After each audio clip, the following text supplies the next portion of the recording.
মালবাজারে একটি চিতার মৃত্যু। ওদলাবাড়ি গ্রাম পঞ্চায়েতের তুরিবাড়ি এলাকায় চিতাটিকে পড়ে থাকতে দেখেন স্থানীয় বাসিন্দারা। চিতাটিকে উদ্ধার করেছে বন দপ্তর।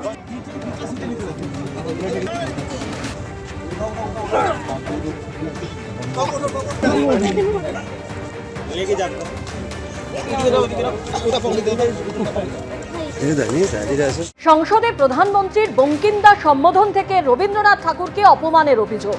কলকাতা পুরসভায় নিন্দা প্রস্তাব তৃণমূল কাউন্সিলর অরূপ চক্রবর্তী। নিন্দা প্রস্তাবকে ঘিরেই তুঙ্গে বাদানুবাদ। বঙ্কিমচন্দ্র চট্টোপাধ্যায় এমন স্তরে তার অপমান প্রধানমন্ত্রী করতে চাইলেও পারবেন না। আক্রমণ ফিরহাদ হাকিমের।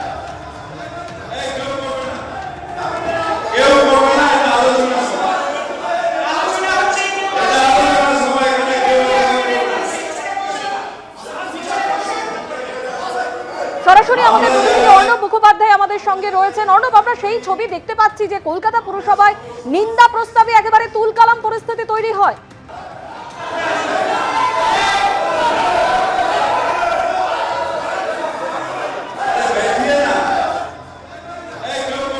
যান্ত্রিক কারণে আমাদের প্রতিনিধির সঙ্গে যোগাযোগ বিচ্ছিন্ন হয়ে গেছে। যে ছবি আপনাদের সামনে তুলে ধরছি কলকাতা পুরসভার ছবি, যেখানে আজকে নিন্দা প্রস্তাবে একেবারে তুলকালাম পরিস্থিতি তৈরি হয়। নিন্দা প্রস্তাব আনেন তৃণমূল কাউন্সিলর অরূপ চক্রবর্তী, আর এই নিন্দা প্রস্তাবকে ঘিরে তুঙ্গে ওঠে বাদানুবাদ। বঙ্কিমচন্দ্র চট্টোপাধ্যায় এমন স্তরে তার অপমান প্রধানমন্ত্রী করতে চাইলেও পারবেন না। আক্রমণ ফিরহাদ হাকিমের।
প্রতিনিধি অর্ণব মুখোপাধ্যায় এই মুহূর্তে আমাদের সঙ্গে রয়েছেন।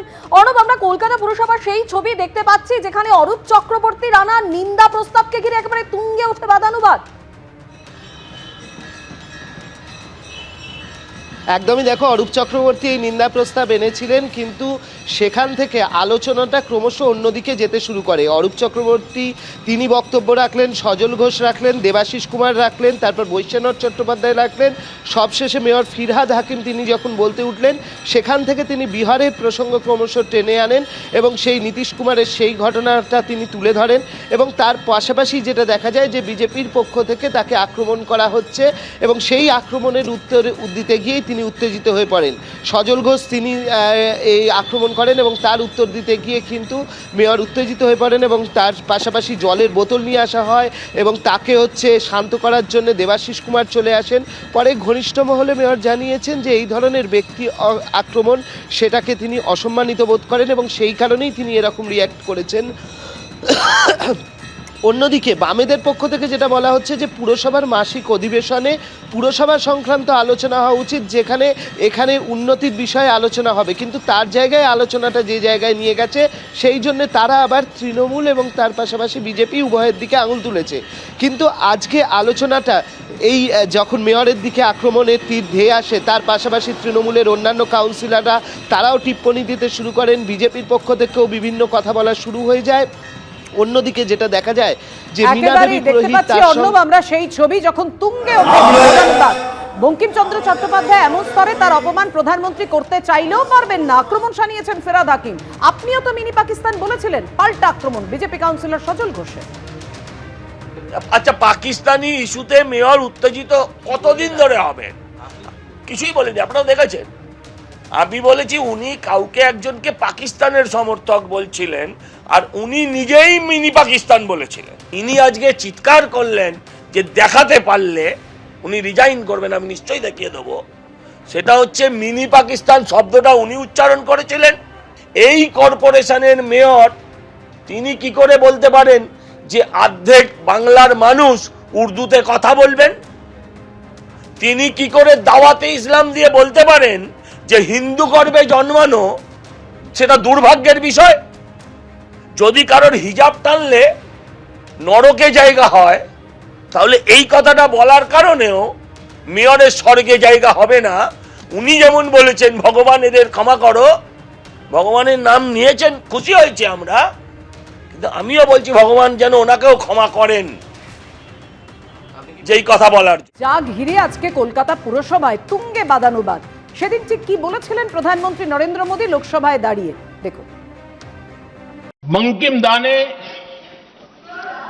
जब वंदे मातरम की रचना, बहुत बड़ा स्वदेशी आंदोलन खड़ा हुआ। अंग्रेज समझ गए थे कि बंगाल की धरती से निकला बंकिम दा का ये भाव सूत्र।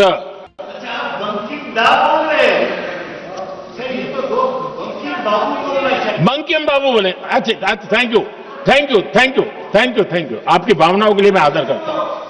बंकिम बाबू ने थैंक यू दादा, थैंक यू। প্রধানমন্ত্রী নরেন্দ্র মোদীর বঙ্কিম দা মন্তব্যকে কটাক্ষ করে কি বলেছিলেন মুখ্যমন্ত্রী মমতা বন্দ্যোপাধ্যায়, দেখুন। কালকে বঙ্কিমচন্দ্র চট্টোপাধ্যায়কে বললেন বঙ্কিমদা, যেন মনে হচ্ছে হরিদা আর শ্যাম। বঙ্কিমচন্দ্র চট্টোপাধ্যায় যিনি ন্যাশনাল সং রচনা করেছিলেন, তাকে এইটুকু সম্মান দিলেন না? আপনাদের তো মাথা নিচু করে নাক্ষত দেওয়া উচিত জনগণের কাছে, তাতেও ক্ষমা হবে না। এবিপি আনন্দ, এগিয়ে থাকে, এগিয়ে রাখে।